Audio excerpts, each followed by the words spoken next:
கிறிஸ்து இயேசுவில் அன்பிற்கினிய சகோதர சகோதரிகளே, 5 அப்பம் 2 மீன் துண்டுகள் என்ற புதுமையை பல வேளைகளிலே நாம் படித்திருப்போம், கேட்டிருப்போம், அதற்கான விளக்கங்களையும் நாம் பெற்றிருப்போம். ஆனால் ஒவ்வொரு முறையும் இந்த புதுமையை நாம் படிக்கின்ற பொழுது, கேட்கின்ற பொழுது ஒவ்வொரு கருத்துக்கள் நம்மை வந்து சேர்கின்றது, நமக்கு கிடைக்கின்றது என்பதை நாம் உணர்கிறோம். அதுதான் இறைவார்த்தை. இறைவார்த்தை என்பது ஏதோ அன்றைக்கு இறைவன் பேசியது செய்தது என்று அல்ல. இன்றைக்கும் இறைவன் நம்மிடம் பேசுகின்றார். இன்றைக்கும் ஆண்டவர் இத்தகைய அற்புதங்களை நிகழ்த்துகிறார் என்பதை நாம் ஏற்றுக்கொள்கின்ற விதமாகத்தான் இறைவார்த்தை வல்லமை உள்ளதாக, ஆற்றல் கொண்டதாக, சக்தி படைத்ததாக இருக்கிறது என்பதை முதலிலே நாம் ஏற்றுக்கொள்ள வேண்டும். அந்த வகையிலே அன்புக்குரியவர்களே, இன்றைக்கு இந்த நிகழ்வை நாம் எப்படி புரிந்து கொள்ளலாம் என்று வேறு ஒரு வித்தியாசமான கண்ணோட்டத்தோடு நாம் பார்க்கின்ற பொழுது, ஆண்டவர் இயேசு எல்லாம் வல்லவர், எல்லாவற்றையும் செய்யக்கூடியவர், யாருடைய துணையும் அவருக்கு தேவையில்லை. இதைத்தான் படைப்பு என்று சொல்கிறோம், கிரியேஷன். இந்த படைப்பு என்பது யாரும் படைக்க முடியாது, யாரும் இந்த படைப்பு தொழிலை ஆற்ற முடியாது. ஆனால் கடவுள் மட்டும்தான் படைக்க முடியும், படைப்பு பணியை ஆற்ற முடியும். காரணம், படைப்பு என்பது ஒன்றுமில்லாமையிலிருந்து ஒன்று உருவாகுவது, அதுதான் படைப்பு. இதை அருமையாக இறையியலிலே சொல்வார்கள், எக்ஸ் நிகிலியோ என்று சொல்வார்கள். ஒன்றுமில்லாமையில் இருந்து. அப்படி என்றால் ஒன்றுமில்லாமல் எப்படி நாம் ஒரு பொருளை உருவாக்குவது என்று சொன்னால் முடியாது. மனிதர்கள் என்று சொல்லக்கூடியவர்கள் நாம் ஒரு பொருளை கொண்டு இன்னொரு பொருளை நாம் உருவாக்கலாம், அல்லது பல பொருட்களை சேர்த்து ஒரு அமைப்பாக்கி அதை இயக்கலாம். ஆனால் கடவுள் பாருங்கள், ஒன்றுமில்லாமையில் இருந்து உருவாக்குவது என்பதுதான் படைப்பு. எனவே படைப்பு என்பது கடவுளுக்கு மட்டும்தான், கடவுள் மட்டும்தான் அதை செய்ய முடியும். அந்த வகையிலே அன்புக்குரியவர்களே, கடவுள் இந்த உலகத்தை படைத்தார், இந்த உலகத்தை நடத்தி கொண்டு வருகிறார். ஆனால் ஒன்று, இந்த படைப்பிலே ஆண்டவர் இப்பொழுது மனித ஒத்துழைப்பை எதிர்பார்க்கிறார்.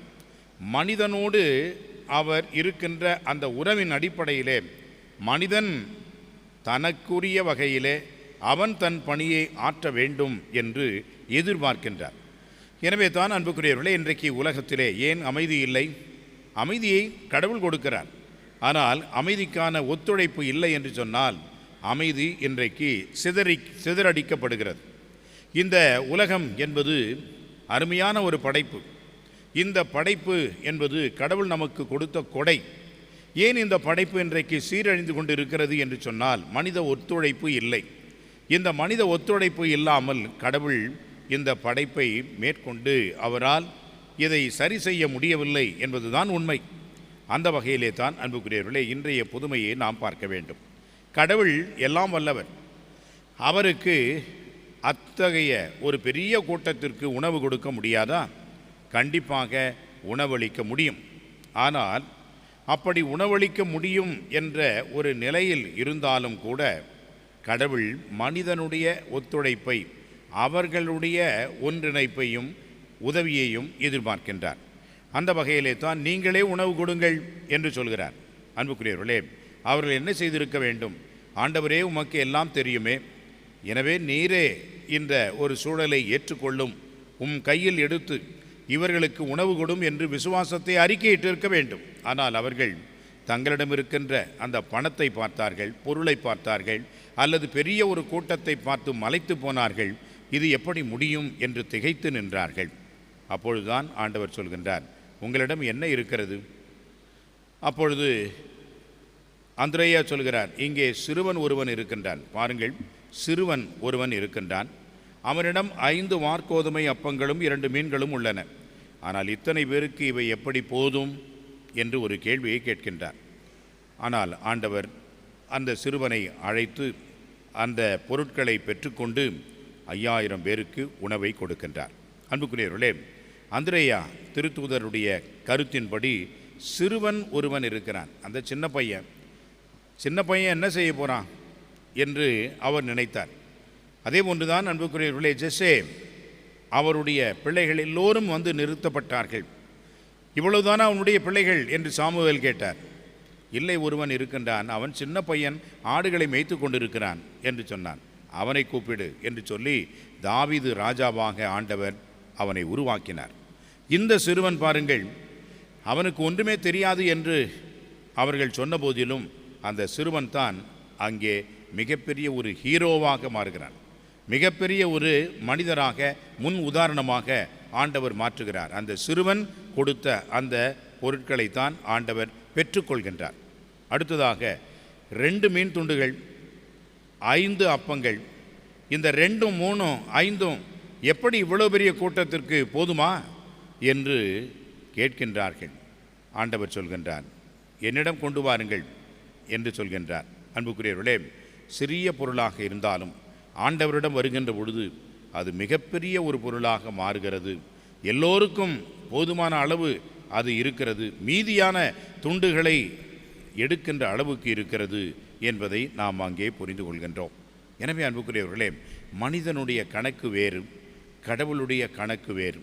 கடவுள் மிகச் சிறியதையும் பெரியதாக்குவார். கடவுள் சாதாரண எளிய ஒன்றை அவர் மிகப்பெரிய ஒரு மாட்சிக்குரிய பொருளாக மாற்றுவார். அதைத்தான் இந்த புதுமை நமக்கு சொல்லுகிறது. இறைவனிடம் வருவோம், இருப்பதை கொடுப்போம், இறைவன் மகத்தான காரியங்களை நம் வழியாக செய்வார்.